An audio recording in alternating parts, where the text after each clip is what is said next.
Good afternoon, and thank you for joining me on this town hall.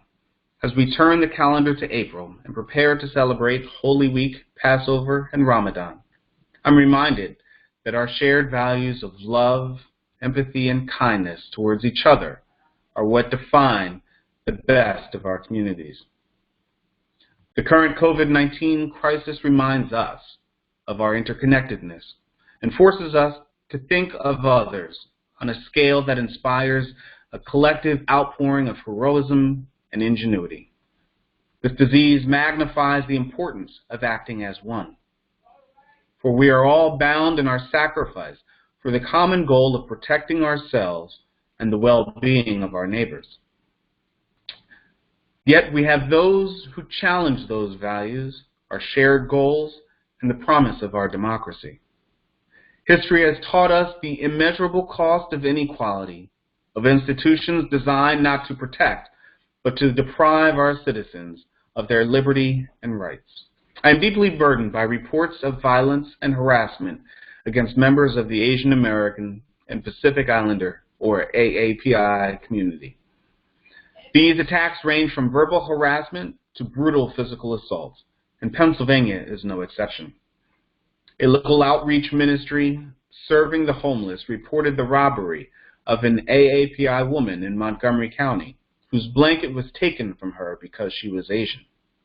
And just 2 weeks ago, the executive director of the Philadelphia Chinatown Development Corporation was verbally accosted on the street. Local reports of verbal harassment and worse linked to coronavirus date back to at least February. Wikipedia now includes the page tracking worldwide coronavirus-related hate crimes with a section just for Pennsylvania. And AAPI businesses in Philadelphia and the suburbs began to feel the brunt of racist responses to coronavirus more than a month before social distancing was even a concept for the rest of us. Yes, the history of this great country suggests that these reports are likely just the tip of the iceberg. But that same history also suggests that there exists a plurality of us who have endured such treatment, who now must be ready to support our brothers and sisters in the face of such horrific shared experience. Bigotry and hatred have long been the disease that has plagued this country well before COVID. In fact, our communities of faith should take the same urgency they have brought to protecting their houses of worship and stand in recognition that a common enemy has a new target. It's time to talk about racism and the rise of hate groups in Pennsylvania. The 2019 Year in Hate and Extremism report, produced by the Intelligence Project of the Southern Poverty Law Center, states, and I quote, "Hundreds of hate groups are operating in America, targeting immigrants and refugees, LGBTQ people, Muslims, Jews, blacks, and other people of color."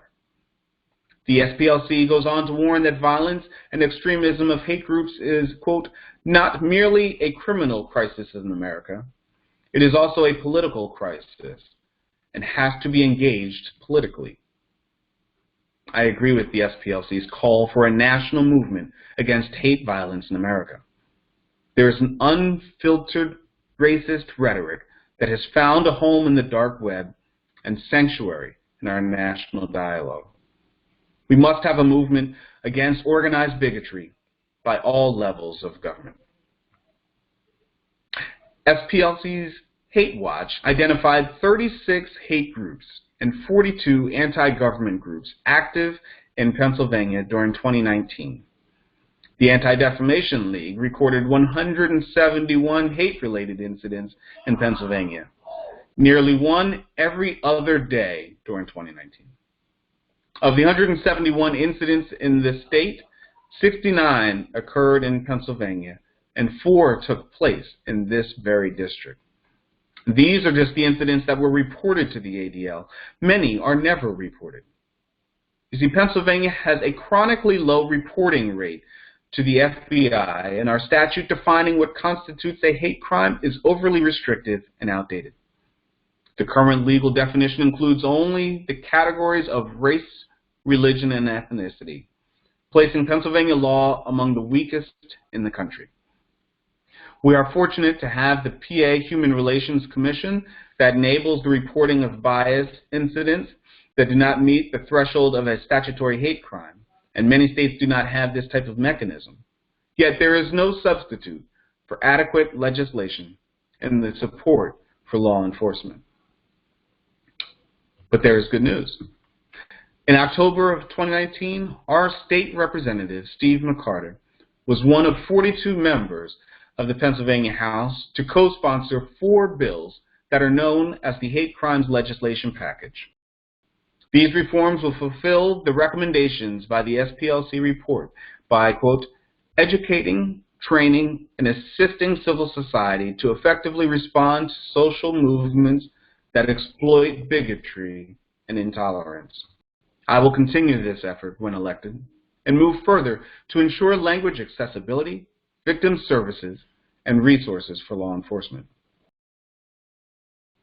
It is time to identify and investigate crimes committed by those that espouse hateful, extremist views against ethnic, religious, immigrant, sexual orientation, and gender identity groups, as well as those living with disability. It is time to pass these bills in Harrisburg. It is time to fund this work. Finally, it is time that we draw on the faith that each of our dark pasts has taught us and stand in solidarity against racism and hatred. Let us all stand up and refuse to tolerate this kind of behavior, for it is our tolerance of these behaviors that weakens us all. Thank you.